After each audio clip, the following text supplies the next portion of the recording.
నేను ఒకటే అంటున్నా, వాళ్ళు కాంగ్రెస్ వాళ్ళు వచ్చి పైసలు ఇస్తే ఒట్లు గిట్లు పెట్టుకోకుండా, బీజేపీ వాళ్ళు వచ్చి మాటలు చెప్తే దయచేసి ఆగమాగం కాకుండా. ఇప్పుడు హైదరాబాద్కి వెళ్ళి మెహందీ పెట్టమని కాంగ్రెస్ వాళ్ళు దొరికొచ్చిరట. వాడు మెహందీ పెడతాడో అయితే మెడలో ఉన్న గొలుసు ఎత్తుకపోతాడు. వాడు ఎవడో మరి కొత్త కొత్త ముఖాలు వచ్చినాయట గజ్వేల్కు. వాడు మెహందీ పెడతాను ఆయన మెడలో ఉన్న గొలుసు ఎత్తుకపోతే ఎట్లా? ఈ దొంగల్ని నమ్ముదామా? మరి ఇన్ని రోజులు మెహందీ ఎందుకో పెట్టపాయే, ఇప్పుడు మెహందీ పెట్టాడు, రేపు టోపీ పెడతాడు. ఇదా మనకు మెహందీ కాదు కదా, బతుకుదెరువు కావాలి. కరోనా వచ్చినప్పుడు కేసీఆర్ నెలకు 10 కిలోల బియ్యం పంపి ఫ్రీగా కాపాడుకోలే. 3 ఏళ్ళు ఇచ్చి నాకు గుర్తున్న కాడికి 2-3 ఏళ్ళు ఇవ్వలే. గట్ల కాపాడుకోవాలి. ఈ మెహందీ కడుపులో పెట్టాలి. ఇలా కేసీఆర్ని కరోనా వస్తే ఎవడు ఇండ్లకి వెళ్ళి బయటకు వెళ్ళలే, భయపడ్డారు. నేను వచ్చి తిరిగినా కదా గజ్వేల్ గల్లీలలో. భయపడకుండా ధైర్యంగా ఉండండి, కేసీఆర్ సార్ దోలిచ్చిండు, మందులున్నాయి, మిమ్మల్ని కాపాడుకుంటామని గల్లీలో మేము తిరిగినామా లేదా యాద్ చేసుకోండి. ఎవడన్నా వచ్చిండా ఈ కాంగ్రెస్ వాడు అప్పుడు? ఎవడన్నా ఈ బీజేపీ వాడు వచ్చిండా అప్పుడు? ఈ బట్టె బాజుగాలు మళ్ళీ కనబడతారా ఓట్లు అయిపోయినాక? మళ్ళీ ఎప్పుడైనా మా ప్రతాప్ అన్న ఉంటాడు, మా యాదవ్ ఉంటాడు, నేనుంటా, మన కేసీఆర్ మనకు అండగా ఉంటాడు అని చెప్పి నేను మనవి చేస్తా ఉన్నా.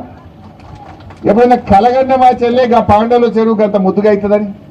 ఎప్పుడైనా కలగన్నమా మన గల్లీలో మోరీలు మాయమైతాయని? మోరీల చుట్టూ పందులు, వాసన ఎంత కమ్మగుండి అప్పుడు.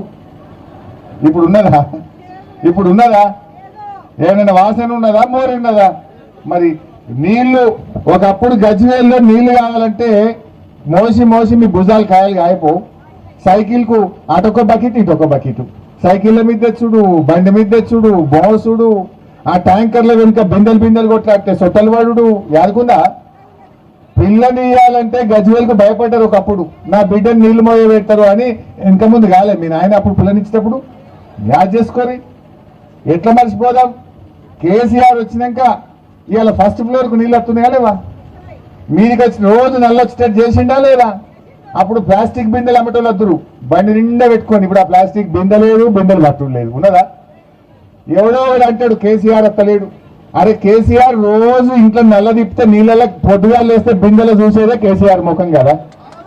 ఇంట్లోకి వెళ్ళి కాలు బయట పెడితే నీ కాలుకు దుమ్మండకుండా వేసిన సీసీ రోడ్లో రోజు పొద్దుగాలు వేస్తే కేసీఆర్ కనబట్టలేడా? పొద్దుగాలు వేసి మీ పిల్లలు పోతే ఇంటిగ్రేటెడ్ స్కూల్లో కేసీఆర్ కనబట్టలేడా? పొద్దుగాలు వేసి దేవుని దగ్గరికి పోతే రామాలయంలో కేసీఆర్ కనబట్టలేడా? అరే బతుకమ్మ నాడు పాండవుల చెరువు పోతే అందులో కేసీఆర్ కనబట్టలేడా? ఆపదికి సర్కారు దవాఖానకు పోతే దవాఖానలు ఎవరు కనబడతారు? ఎవరు చేసింది ఇవన్నీ? మా ఎస్సీ ఎస్టీ బీసీ మైనార్టీ పిల్లలకు ఇవాళ ఎన్ని స్కూళ్ళు కట్టిండు గజ్వేల్ల. టిమ్రీ స్కూల్ పెట్టిండు, ఎస్సీలకు స్కూల్ పెట్టిండు, బీసీలకు స్కూల్ పెట్టిండు. ఇన్ని స్కూళ్ళు పెట్టి అద్భుతంగా మన కేసీఆర్ అభివృద్ధి చేసిండు. సో ఈ రకంగా మంచి పనులు చేసిన కేసీఆర్ను మనం ఆశీర్వదిద్దాం. రేపు నేను కూడా మీకోసం అసెంబ్లీలో గట్టి కొట్లాడతా. మన 4000 పింఛన్ కోసం నిలదీస్తా. అక్క చెల్లెళ్ళకి 2500 కోసం గట్టిగా ప్రశ్నిస్తాం. ఇవన్నీ జరగాలంటే కారుకు వెయ్యాలి. బీజేపీ వాళ్ళు వచ్చి ఓటేయమంటే అది మోరీలు వేసినట్టే. ఉత్తగా దండుగా మోరీలు వేసింది ఒకటే, బీజేపీకి వేసింది ఒకటే. వేద్దామా? ఇంకా ఏమైనా చేసిందా బీజేపీ వాళ్ళు? ఒక పని చెప్పు నాకు, ఏదైనా ఒక చిన్న పని గజ్వేల్లా ఏమి లేదు. మళ్ళీ వాడు వచ్చి ఓటు అడుగుతుండు. ఆగం కావద్దు మనం. అట్లే 1వ వార్డులో కూడా మా కప్ప మమతా పోచయ్య, ఏది మమతా పోచయ్య కూడా ఉన్నది. మరి మమతమ్మను కూడా చాలా పేదింటి బిడ్డ, పైసలు లేవు, గరీబోళ్ళ బిడ్డ, కానీ పని మాత్రం మంచిగా చేస్తుంది. కేసీఆర్ ఆశీర్వాదం ఉంది మమతకు.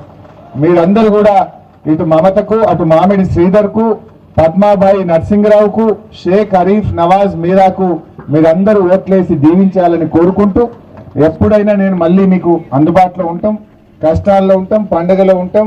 నేను ప్రతి రంజాన్కు మన ఈద్గాకు వచ్చి దావతే ఇఫ్తార్లో ఉంటా. రామాలయంలో ఎప్పుడు కళ్యాణం ఉందన్న ప్రతి సంవత్సరం రామాలయ కళ్యాణం. యాదుకుందా? పిల్లని ఇయ్యాలంటే గజ్వేల్కు